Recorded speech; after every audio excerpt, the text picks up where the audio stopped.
many things the Minnesota Vikings have going forward. They have tremendous wide receiver talent. Stefon Diggs, I know a lot of our audience plays fantasy football. I do not, but I can imagine he's on a lot of fantasy football rosters. He is a remarkable talent, and he's joining us thanks to Old Spice's Red Collection of premium scents, including new Captain, designed to help guys everywhere step up their scent game via the Cowherd Global Satellite Network. Stefon Diggs is joining us.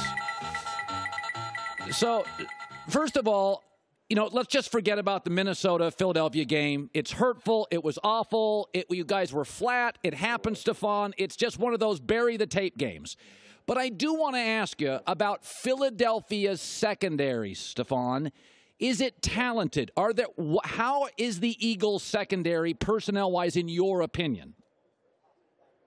I would say they're a solid group of guys. They had a good game. They had a good outing against us. Yes. I would never say discredit anybody's work or different efforts. I would just say that. But they definitely get a push from up front. They have an excellent front four. Them guys get a lot of pressure. So it kind of makes it a little bit easier job on the DBs to say, the ball got to come out soon. I would say that. Zone, man-to-man, do they have tendencies? Are they physical? Are they more finesse? If I was going into play them and I was a coach, what would you tell me about their secondary? They're aggressive. They're going to be aggressive. Eyes going to be in the backfield a lot, and they don't have disciplined eyes. I would say that they do get a lot of pressure, knowing that the ball's going to come out quick. Their eyes will wander a little bit. As far as a DB, eye discipline is huge. But if you're game planning, I'm pretty sure they'll have a plan for everything. Stefon, when the game was over, I said about the Vikings, I said, I love their future. I said, but yeah. I didn't feel great about Philadelphia because you came off a miracle win. And I'm like, there's no way emotionally. Good God, Case Keenum said he didn't sleep for 2 days. Can you look back now, Stefon, and do you believe that win over New Orleans was so unique that it was just you had a little bit of a hangover? Yeah, it was kind of, I didn't sleep. I didn't sleep either. I can agree. I can attest to that. Like, it was hard to sleep after that win. It was kind of big and somewhat emotionally draining. But as a professional, you need to be able to bounce back and, refocus that new week because you're getting a new opportunity. For me, I was just so happy that we got blessed with another opportunity. I was in a position to make a play. He gave me a great ball, and it happened. But you got to move on from it, because if your goal was just to make it to the NFC Championship, then you're not aiming for nothing. So it's definitely unfortunate how it happened. But to have some type of hangover from that, I would say if it did happen, it was unfortunate. Stefon Diggs joining us, Vikings wide receiver. Yesterday, Roger Goodell, the commissioner, came on my show, and I said to the commissioner, I said, listen, man, I'm a football fan, and I don't know some days what a catch is and what a catch isn't.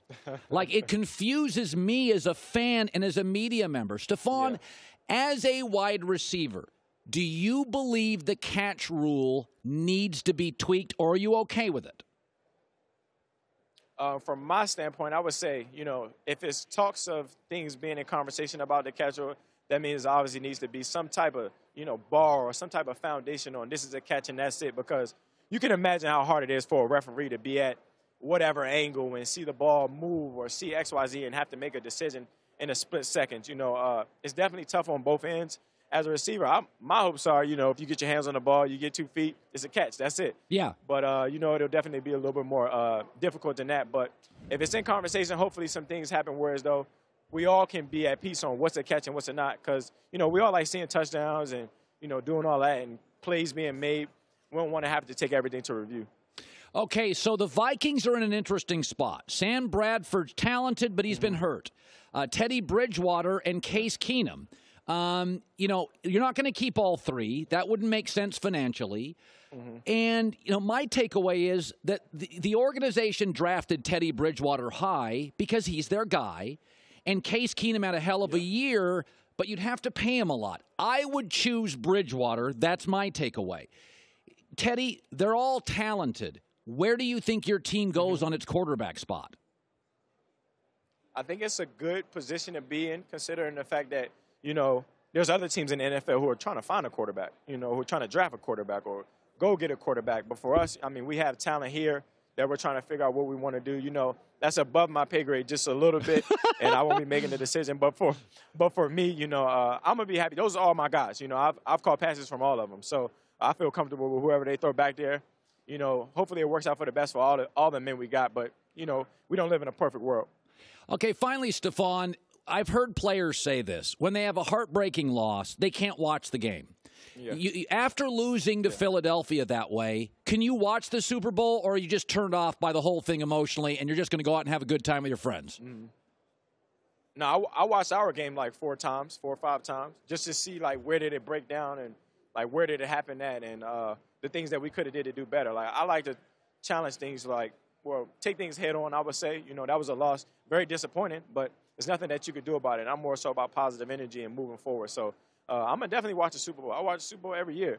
I won't be going to the Super Bowl, I promise you that. I got a rule, you know, I'm only going to the Super Bowl if I'm playing in it. So, you know, I want both teams to do well. It's going to be a nice matchup. If I had to tell you today, knowing what you know about Philadelphia, do they beat New England in your opinion? Can they beat that disciplined Brady Belichick team that's so good situationally? It's tough. That's a tough one to say. You know, as we know, history repeats itself with Tom Brady. You know, he's always had an excellent outing in the Super Bowl, and he's always put his best foot forward. So to see the Eagles come around and, you know, make it all the way this far is definitely a blessing. I feel like Nick Foles had his best game against us. He performed really well, made all the throws. For the Patriots, I mean, make them throw the ball. You know, I want to see them play. It's going to be definitely a great matchup to watch. It's hard to get going against Tom Brady, but, you know, we'll see how it goes. All right, now move that microphone so I can see your Old Spice shirt here, because I know your advertiser wants to get a little love on TV. There you go, Old Spice. Use it. Stefon, good luck. Good luck to you and the Vikings, my man. Oh, thanks for having me. Appreciate you, big guy. All right, there we go. Stefon Diggs, an absolutely great NFL player. Thanks for watching. Subscribe here to get the latest from the show. Also, be sure to check out more of the best clips from The Herd, or go watch a few segments from our other shows on FS1.